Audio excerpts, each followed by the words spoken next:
의병장이라고도 하고 비둘기째라고도 합니다. 의병장 네, 그래서 안규홍은 한자로는 굴치라고 일본군에게 있어요. 공포의 대상이었다. 보성군 등량면의 파청 승첩비, 안규홍 부대의 첫 승리를 기념하는 비석이다. 원래 이제 여기는 그 보성하고 나간하고 수비대에서 둘이 이제 연락을 상호하는 그 헌병부대들끼리의 연락 루트였다고 봅니다. 그 정지역이 예예. 그러니까 이제 안규홍 부대에서는 그 연락 루트와 또 시간을 정확히 알고 있다가 여기서 요격을 저 산 위에서부터 시작해서 쭉 이어지는 여기 고개거든요. 그래서 비둘기째라고 하는 거죠. 그래서 여기 비둘기째에서 일본군 수비대를 그대로 기다리고 있다가 급습을 해서 결국에는 일본 헌병 2명을 죽이고 그리고 1명을 중상을 입히는 굉장히 큰 성과를 거둔 셈입니다. 첫 전투에서 거둔 첫 승리.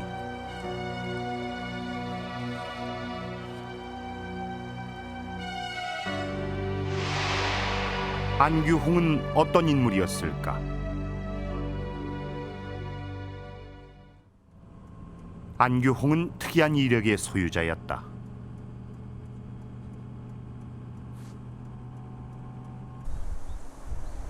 (1907년) 당시 안규홍은 이 마을에서 머슴살이를 하고 있었다. 감살이했던 집입니다. 여기가. 안규홍이 20여 년간 뒤에 이제 담살이 그 즉 의병부대를 머슴살이를 했던 집이 결성했을 때 아직도 남아있다. 숨은 후원자였습니다.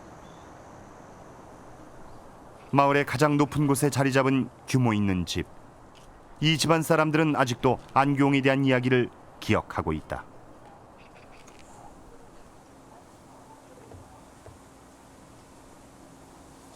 할머니, 예? 그 안대장이 몇 살 때나 여기 오셨어요? 그 사실 끝을 얌겨 모르는데 어려서 했대. 어려서요. 그러니까 말하자면 여기가 가난해 안치들이 가난했어? 가난하게 이제 말하자면 할머니가 고모께 고모집이라고 데려왔는 거 없어. 그냥 밥 먹고 살 거 없어 앞자리죠. 친척집이어서 이 집에서 거두어 준 거죠. 그래서 이제 자기 어머니하고 여기 와가지고 어려서는 이제 거두어 먹였을 거고 한 10살 무렵부터서는 이제 꼬마 모습이 된 셈이죠. 1908년 3월 안규홍은 이곳 동소산에서 창이 의병장이 됐다.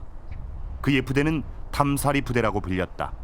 담사리란 머슴사리, 즉 머슴이 의병장으로 있는 부대란 뜻이었다.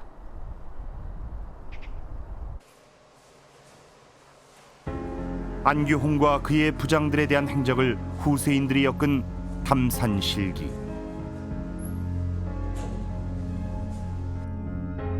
안규홍 부대의 편제와 활동이 잘 기록돼 있다. 안규홍 부대는 파청 승전 이후 또다시 큰 승전을 거뒀다. 법화마을에서 얼마 떨어지지 않은 진산마을, 바로 진산전투 현장이다.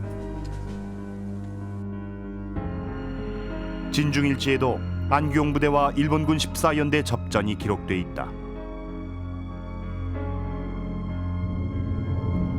1908년 8월 24일의 진산전투가 그것이다.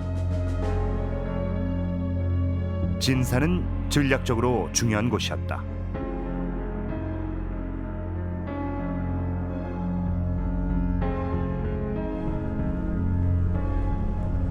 전투는 깊은 골짜기에서 시작됐다.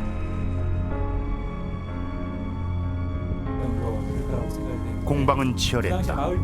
안규홍 부대의 향방을 결정지을 수 있는 전투였다.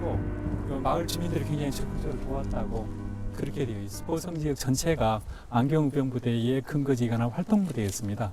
그러다 보니까 그 일본군 수비대라든가 순사대 이런 경우에는 계속 안규홍 부대를 추격을 하고 또 그 14연대의 경우에도 그런 과정에서 이제 맞닥뜨려가지고 조우전이 벌어졌는데 굉장히 그 공방전이 컸던 것으로 그렇게 보입니다.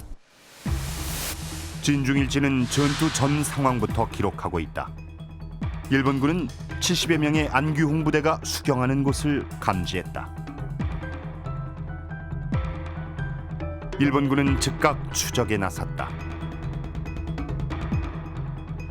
1908년 8월 23일부터 24일까지의 추격전. 일본군은 진산 방향으로 담사리 부대를 쫓아왔다.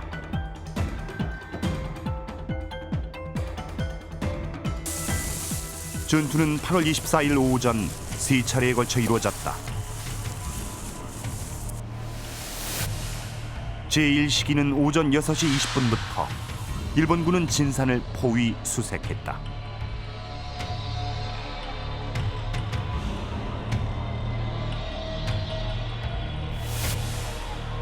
제2시기는 오전 8시 40분부터 50분 동안 진행됐다.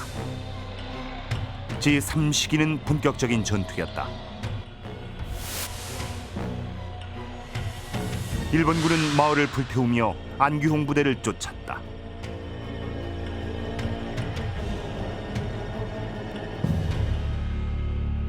안규홍 부대는 오히려 일본군에게 피해를 입히는 승전을 거뒀다.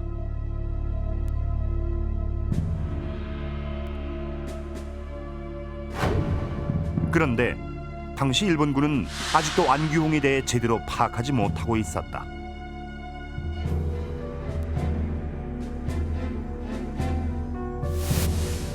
일본군은 안규홍을 안진사, 안심,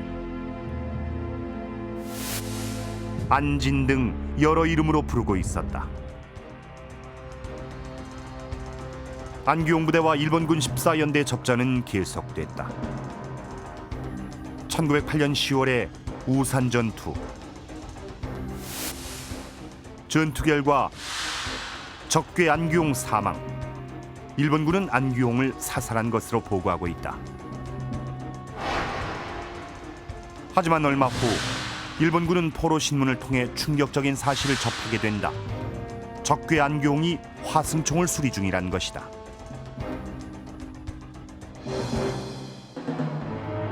안규홍은 살아있었던 것이다. 뿐만 아니라 안규홍은 보성군 해창을 공격했다. 경악한 일본군은 안규홍의 추적에 나섰다. 하지만 안규홍은 신출귀몰. 일본군은 수괴 안규홍 일파 100여 명을 추적했지만 얻은 건 아무것도 없다고 했다.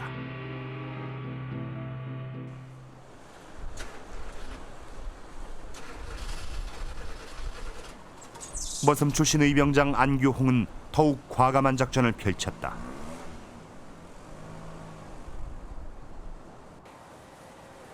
(1909년 5월) 보성군 복내장에 안규홍 부대가 나타나 일본군 헌병대를 공격했다. 대낮에 과감한 공세 작전을 펼친 것이다. 1909년 5월에 있었던 사건인데요. 그 당시에 일본군 헌병대라든가 수비대가 복내에 주둔하고 있었는데 그 부식물 같은 것을 조달하는 것은 시장에서 이루어졌습니다. 그 정보를 입수한 안규홍 부영부대는 약 30명 정도가 동원이 돼서 시장에 잠입해 있다가 그 부식을 조달하던 헌병 2명을 죽이고 그리고 통역원 1명이 중상을 입는 그런 사건이 발생한 장소가 바로 이곳입니다. 일본군은 당황했다. 특히 한국 민간인들의 의병에 대한 협조에 대해 민감하게 반응했다. 복내장 인근 주민들이 의병에 대해 말을 하지 않는다는 것이다. 당시 신문에서 그 이유를 엿볼 수 있다. 머슴 출신 안규홍이 의병을 이끌고 있는데 민간인에겐 전혀 민폐를 끼치지 않는다는 것이었다.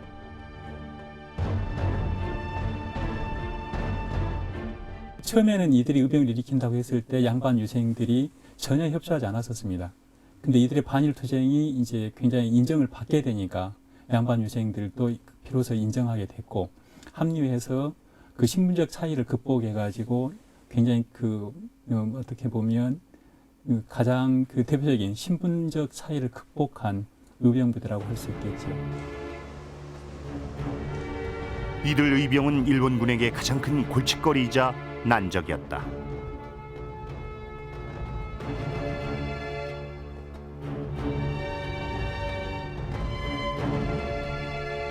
대표적 거괴 전해산 심남일 안규홍.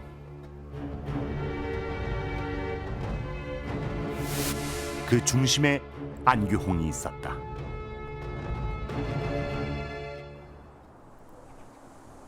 (1909년 9월) 이른바 남한 폭도 대토벌 작전으로 일본군의 파상 공격이 펼쳐지자 안규홍은 일단 의병 해산을 명령했다.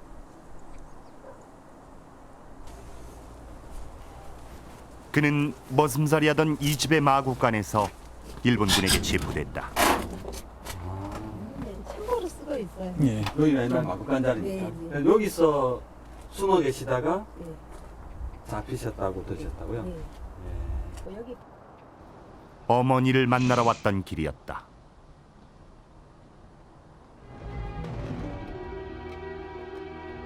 안규홍은 광주를 거쳐 대구 감영으로 이송됐다. 그리고 1911년 5월 5일 교수형에 처해졌다.